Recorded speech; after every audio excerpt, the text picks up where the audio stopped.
नमस्ते दोस्तों, आज हम बात करेंगे एक ऐसे टॉपिक पर जो हम सबके लिए बहुत ही ज़रूरी है, शिक्षा यानी एजुकेशन। लेकिन क्या आपने कभी सोचा है ये एजुकेशन जिसे हम अपना सपना बनाते हैं, कहीं ये सपना एक ट्रैप तो नहीं बन गया? बचपन से हम सुनते हैं पढ़ो लिखो कुछ बनो, लेकिन आज के ज़माने में एजुकेशन एक रेस बन चुकी है जिसमें हम सब भाग रहे हैं बिना ये सोचे कि हम कहाँ जा रहे हैं। इस रेस को और भी कॉम्पिटिटिव बनाते हैं कोचिंग सेंटर का बढ़ता हुआ धंधा।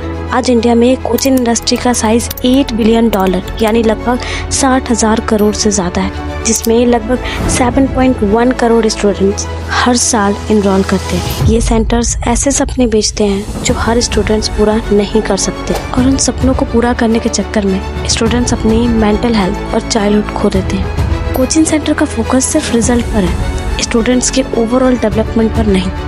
ये सेंटर्स स्टूडेंट्स को बस एक ही चीज़ पर कंसंट्रेट करने पर मजबूर करते हैं, जो है मार्क्स और रैंक। ये ऐसा एटमॉस्फेयर क्रिएट करते हैं जहाँ स्टूडेंट्स अपनी इंडिविजुअलिटी और क्रिएटिविटी खो देते हैं। इंडिया में हर साल 1.3 लाख स्टूडेंट्स डिप्रेशन के शिकार होते हैं और लगभग 28 स्टूडेंट्स हर दिन अपनी जान दे देते हैं पढ़ाई के प्रेशर के कारण।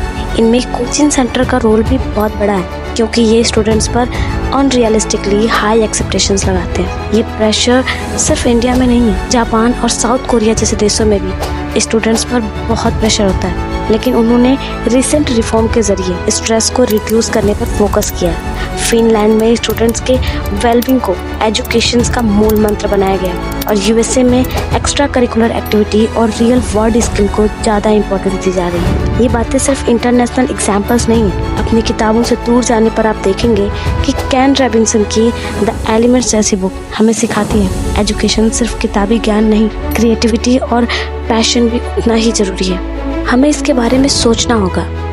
आपने इंडियन एक्सप्रेस और द टाइम्स ऑफ इंडिया की वो रिपोर्ट देखी होगी जिसमें लिखा था कि बोर्ड एग्जाम्स के रिजल्ट के बाद सुसाइड केसेस में अचानक से बढ़ोतरी होती है। ये सोचने वाली बात है कि हमारे एजुकेशन सिस्टम में ऐसी क्या कमी है जो इतनी ज़िंदगियां ख़त्म कर रही है। इंडियन गवर्नमेंट ने इस सिचुएशन के सुधार के लिए कुछ कदम उठाए हैं। नेशनल एजुकेशन पॉलिसी 2020 एक बड़ा स्टेप है जो मल्टीडिसिप्लिनरी लर्निंग, क्रिटिकल थिंकिंग और वोकेशनल ट्रेनिंग को प्रमोट करता है। पॉलिसी के तहत 10+2 सिस्टम को बदलकर 5+3+4 स्ट्रक्चर लाया गया है, जिसमें foundational, preparatory, middle, secondary stages पर फोकस किया गया है। NEP 2020 का एम है 2030 तक 100% GER, it means cross enrolment ratio achieve हो जाए।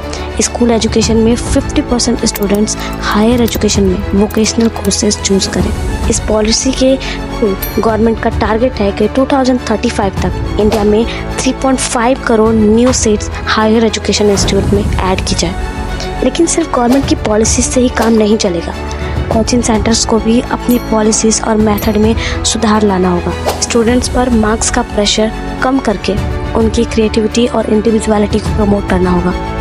उन्हें एक बैलेंस्ड अप्रोच अपनानी होगी जिसमें एकेडमिक के साथ साथ मेंटल हेल्थ और प्रैक्टिकल स्किल पर भी फोकस हो।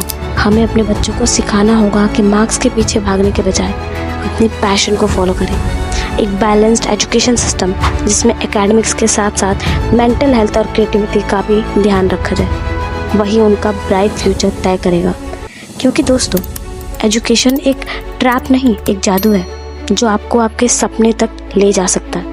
बस ज़रूरी है कि आप उस जादू को समझें और उसे अपनी ज़िंदगी में इस्तेमाल करें। तो चलिए दोस्तों, हम अपने एजुकेशन के मायने को बदलते हैं। मार्क्स का जादू नहीं, सपनों का जादू फैला, क्योंकि आप भी तो अपनी ज़िंदगी के हीरो।